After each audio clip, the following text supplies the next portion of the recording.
Évangile. La Passion de notre Seigneur Jésus-Christ selon saint Jean. Indication pour la lecture dialoguée, les sigles désignant les divers interlocuteurs sont les suivants. Personnages.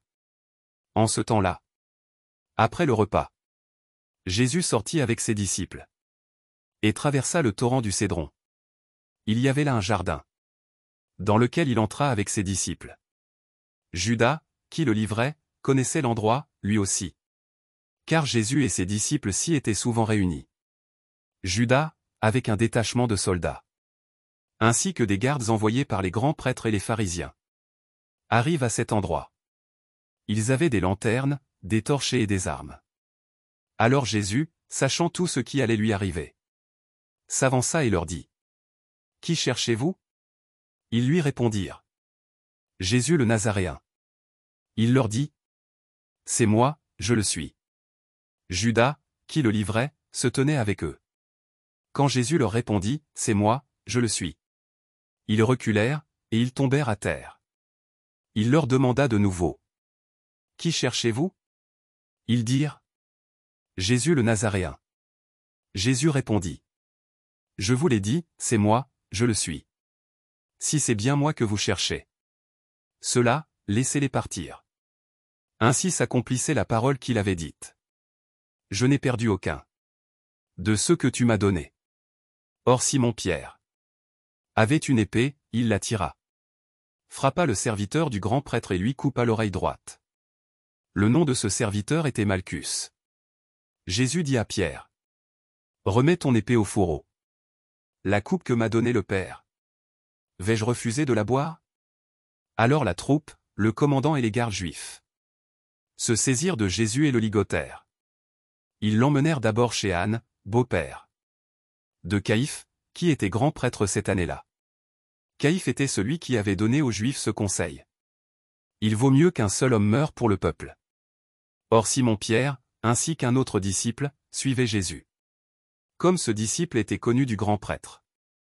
Il entra avec Jésus dans le palais du grand prêtre. Pierre se tenait près de la porte, dehors. Alors l'autre disciple, celui qui était connu du grand prêtre, sortit, dit un mot à la servante qui gardait la porte. Et fit entrer Pierre. Cette jeune servante dit alors à Pierre. N'es-tu pas, toi aussi, l'un des disciples de cet homme? Il répondit.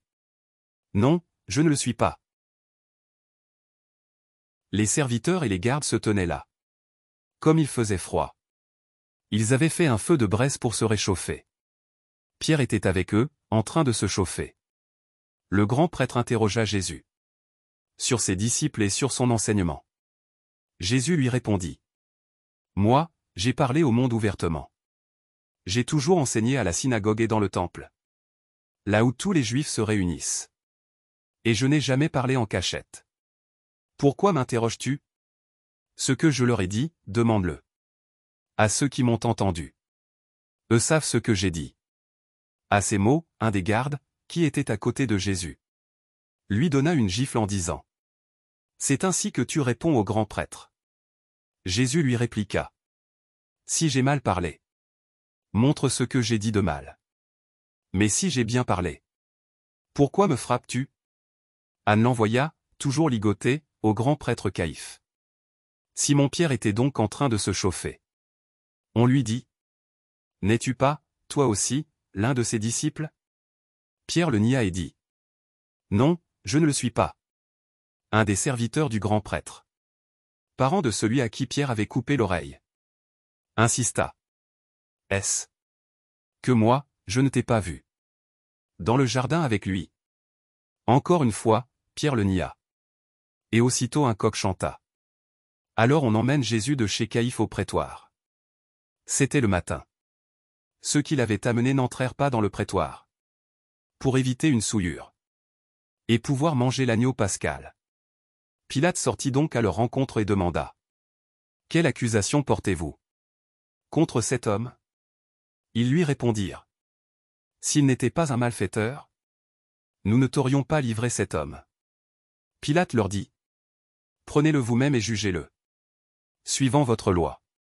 Les Juifs lui dirent. Nous n'avons pas le droit de mettre quelqu'un à mort. Ainsi s'accomplissait la parole que Jésus avait dite. Pour signifier de quel genre de mort il allait mourir. Alors Pilate rentra dans le prétoire. Il appela Jésus et lui dit : « Es-tu le roi des Juifs ? » Jésus lui demanda : « Dis-tu cela de toi-même ? Ou bien d'autres te l'ont dit à mon sujet ? » Pilate répondit : « Est-ce que je suis juif, moi ? Ta nation et les grands prêtres t'ont livré à moi. Qu'as-tu donc fait ? » Jésus déclara : « Ma royauté n'est pas de ce monde. Si ma royauté était de ce monde, j'aurais des gardes qui se seraient battus, pour que je ne sois pas livré aux Juifs. En fait, ma royauté n'est pas d'ici. » Pilate lui dit : « Alors, tu es roi. » Jésus répondit : « C'est toi-même. Qui dit que je suis roi ? Moi, je suis né, je suis venu dans le monde pour ceci. Rendre témoignage à la vérité. Quiconque appartient à la vérité, écoute ma voix. » Pilate lui dit : « Qu'est-ce que la vérité ? » Ayant dit cela, il sortit de nouveau à la rencontre des Juifs. Et il leur déclara : « Moi, je ne trouve en lui aucun motif de condamnation. Mais, chez vous, c'est la coutume. » Et que c'était écrit en hébreu, en latin et en grec. Alors les grands prêtres des Juifs dirent à Pilate : « N'écris pas, roi des Juifs, mais cet homme a dit, je suis le roi des Juifs. » Pilate répondit : « Ce que j'ai écrit, je l'ai écrit. » Quand les soldats eurent crucifié Jésus, ils prirent ses habits. Ils en firent 4 parts, une pour chaque soldat. Ils prirent aussi la tunique. C'était une tunique sans couture, tissée tout d'une pièce de haut en bas. Alors ils se dirent entre eux : « Ne la déchirons pas. Désignons par le sort celui qui l'aura. » Ainsi s'accomplissait la parole de l'Écriture. Ils se sont partagés mes habits. Ils ont tiré au sort mon vêtement. C'est bien ce que firent les soldats. Or, près de la croix de Jésus se tenait sa mère. Et la sœur de sa mère, Marie, femme de Cléophas. Et Marie-Madeleine. Jésus, voyant sa mère, et près d'elle le disciple qu'il aimait, dit à sa mère : « Femme, voici ton fils. » Puis il dit au disciple : « Voici ta mère. » Et à partir de cette heure-là, le disciple l'a pris chez lui. Après cela, sachant que tout, désormais, était achevé, pour que l'écriture s'accomplisse jusqu'au bout, Jésus dit : « J'ai soif. » Il y avait là un récipient plein d'une boisson vinaigrée. On fixa donc une éponge remplie de ce vinaigre à une branche d'hysope, et on l'approcha de sa bouche. Quand il eut pris le vinaigre, Jésus dit : « Tout est accompli. » Puis, inclinant la tête, il remit l'esprit. Ici on fléchit le genou, et on s'arrête un instant.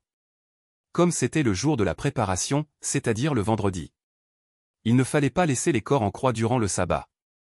D'autant plus que ce sabbat était le grand jour de la Pâque. Aussi les Juifs demandèrent à Pilate qu'on enlève les corps. Après leur avoir brisé les jambes.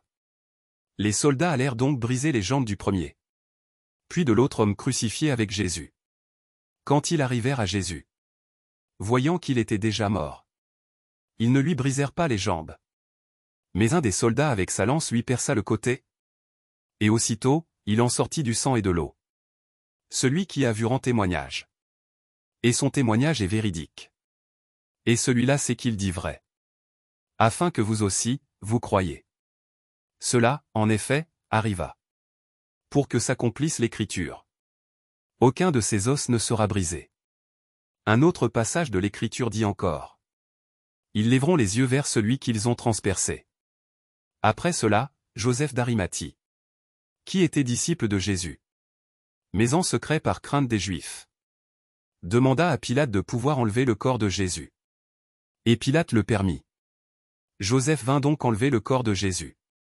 Nicodème, celui qui, au début, était venu trouver Jésus pendant la nuit, vint lui aussi. Il apportait un mélange de myrrhe et d'aloès, pesant environ 100 livres. Ils prirent donc le corps de Jésus, qu'ils lièrent de linge, en employant les aromates, selon la coutume juive d'ensevelir les morts.